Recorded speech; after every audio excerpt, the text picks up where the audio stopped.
on our way to Florida right now. We are embarking on an 18-hour drive, which we're going to break up in a couple of days. We're going to take advantage of it and visit a buddy of ours in Force Beach.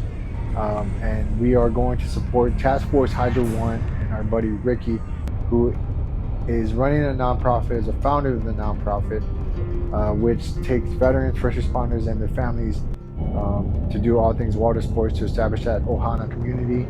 And we are going out for a 50-mile paddle, which is something we've never done before, but we're excited to embark on and challenge ourselves at the same time. Fort Walton Beach, Florida. I spent the better half 7 years here of my career, and yeah, this is kind of like my second home.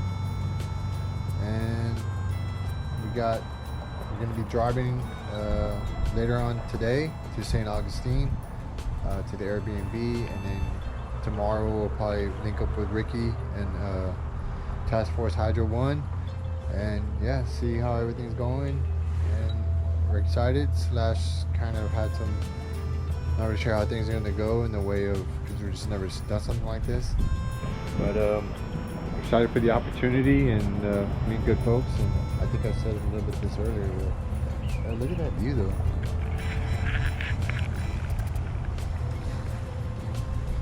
Oh wow. I had this lingering question that stayed in my mind while we were driving out there, and I was really thinking about the idea of water and how water is being used by Task Force Hydo1 to heal people and bring them together with whatever they're dealing with, whether loss of a loved one, or mental health, or a combination of all those things, and doing something physically challenging together. And the more I thought about it, the more I connected the idea of which water is the very essence of all our existence of this planet, and our connection to everything, the molecules that water has, and the molecules and the atoms that water is. So we just got to St. Augustine, second leg of the trip, 6 hours today. I'm sure this is the right building.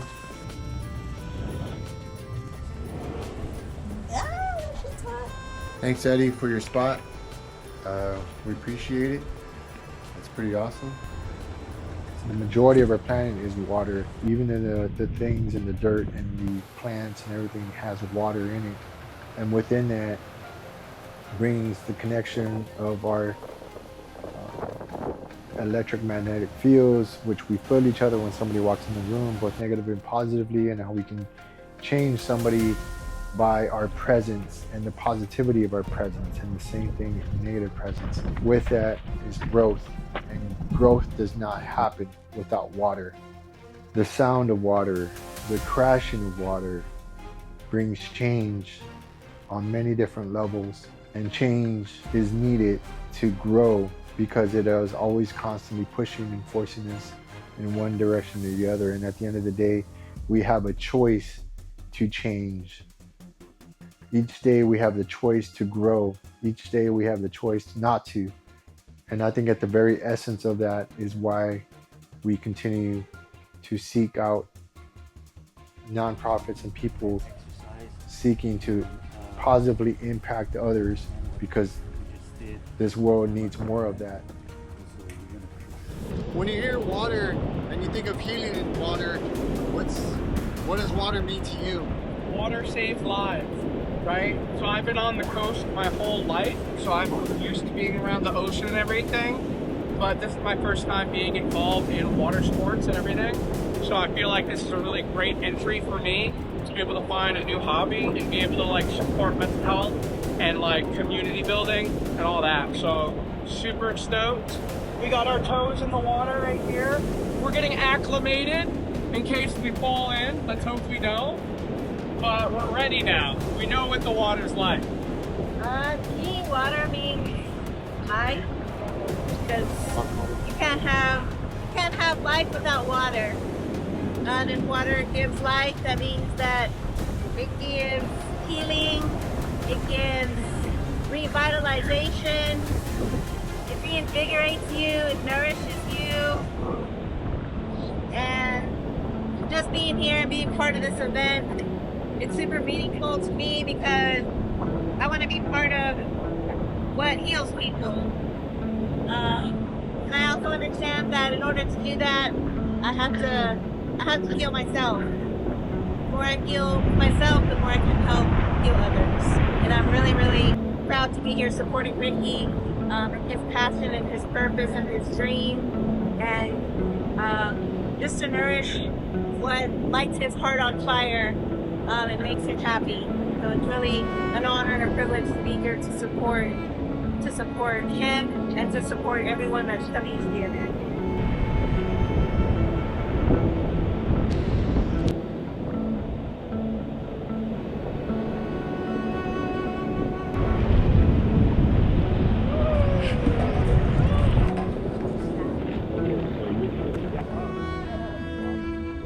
All right, here we have Ricky. I was going to say what's your first name. I met him at UHP, University Health and Performance, a couple months back.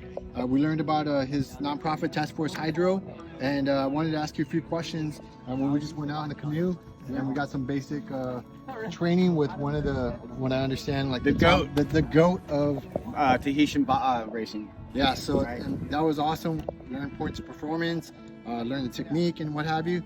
But at the very basis of your nonprofit, what's your aim? What's your target audience, and what do you? My target audience is service members, veterans, first responders, and their families, and also we bridge the gap between the local community. You know, we're using water, surfing, outrigger paddling as a mental health alternative, and awareness for suicide. I'm a victim of combat. I got multiple combat tours in Afghanistan and Iraq. I came back pretty screwed up in 2012 after having some of my guys wounded and losing a couple guys, and no grieving, no support structure because we're busy, right? So I was going to do something pretty horrific, and I started surfing actually in 2012 in Okinawa. Found out surfing was one of the only things that helped me, and then I continued that in Hawaii, and I moved here after retiring. And started this during COVID, and it's just expanded to where we got people from all over the United States and the world coming to paddle with us. Yeah, I mean, I've never done this before, and I can see the benefits of it. I mean, you're doing a team sport, doing something difficult together, and there's communication, and then plus you're on nature in the water and this beautiful area. The way I compare it is, when you're in combat and you take fire, right? You get ambushed. What do? You face the threat, right? And you run towards gunfire left and right. And even if you're scared, what do? You got to run and eliminate the threat. And I'm not doing it for myself, right? I'm doing it for my team, everyone on my left and right, right? So just like with paddling, as soon as you leave shore and you go out, right? You got to come back. There's no engine. Right, everyone has to pull their own weight. So I always, to me, it reminds me of being on a team. Everyone has to work in sync to get the most efficiency and the power and speed out of it. And you can't quit. If you quit, you might as well jump out of the boat because you're going to hear it when you get back to, So it's always, I call it's about the person in front and behind you during outrigger paddling. And I love it because it's the closest thing to a team sport for me that combat was. Right. Yeah, and I can see that, and it's pretty amazing, and I'm looking forward to tomorrow. So this is your third annual event. Yeah, 50 miles. What are some of the things the things you've learned after doing some of these events, and from the people, the feedback that you get? I'm always like, everyone's like, oh, is that person super experienced? No, they're not. But we have enough people that are experienced that we can control the environment, right? We have a lot of veterans and first responders who are used to and responding to certain crises, and reacting to it. So the biggest thing to me is teams of people will come, I break them up and put them amongst the boats. I don't want them together, right? I want them to meet other people from other walks of life and other parts of the United States. We're building a family. Right. I don't want everybody to show up in a cocoon and stay in that cocoon. Right. What's your big picture thing? Like if you had a magic wand, how would you want to see this? program? I like to see it happen every year. I'd like to see some more corporate sponsorship, you know, to help us fund it and actually raise more money. You know, it's expensive to run this event. For the safety, we got to get the fuel for a lot of the support boats. I'd love to see some of the community sponsors step up and help us out run it. You know, because the more money that we get, the more events I can take people to, and also the more equipment that we can buy and upgrade. I just want to provide more boats for more access to veterans and first responders. Awesome. Hey, so if you're a sponsor out there, you like what Ricky's doing, I'm going to continue. Tomorrow we have the 50-mile paddle we're going to do. That's going to be exciting, so we'll give like an op brief after that. But if you're interested in this program, look up Task Force Hydo1. Ricky's a good dude, and we'll keep it rolling. TaskForceHydro1.org or on Facebook, social media at TFH1. Yes, sir. Appreciate you. Thanks, good. All right.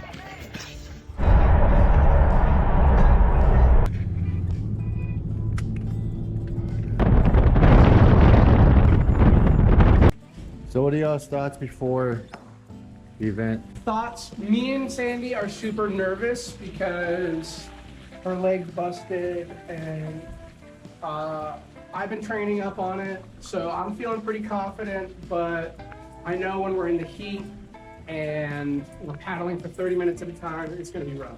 But, you know, Ricky's probably just gonna yell at us, be like, fucking send it! And then I'll just be inspired again.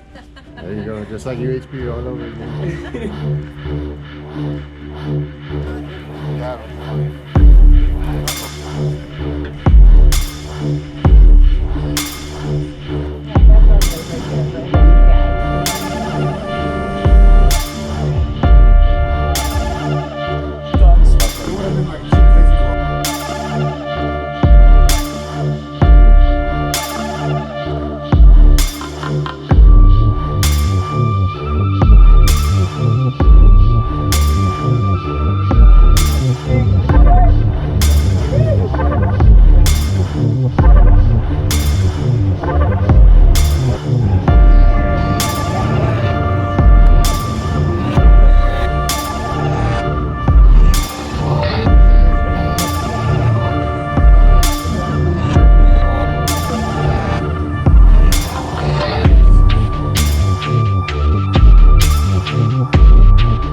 My name is Taylor Garish. I'm an active duty Air Force personnel stationed here at Langley Air Force Base. So my thoughts during the paddle was, it took me by surprise at how, like at a flip of a switch, that these people were ready to get into the action. And when we were trading out those boats, they're like, go, go, go. And you had to rush into that. That took me by surprise. What really stood out to me as a takeaway was the mental health component. For me, coming from like a small town and also being shipped around base to base to base, it's very hard for me to have consistency and meaningful and gainful relationships. So understanding that there are support nets and people out there that want to be engaged with you in physical activity was really inspiring for me. Knowing that there's these nonprofits and everything ignited a different perspective for me. Why would I recommend Task Force Hydo1 to others? The reason I would recommend this is because it's going to help expose you to different aspects and challenges that you wouldn't necessarily have done on your own. The physical component, but also the mental component, and maybe even spiritual for you, it's going to unlock a lot of these things where you didn't know that you were previously capable of doing. Task Force Hydo1 50-mile paddle was definitely life-changing and also very eye-opening of the support that one person can get if they just reach out and ask for it.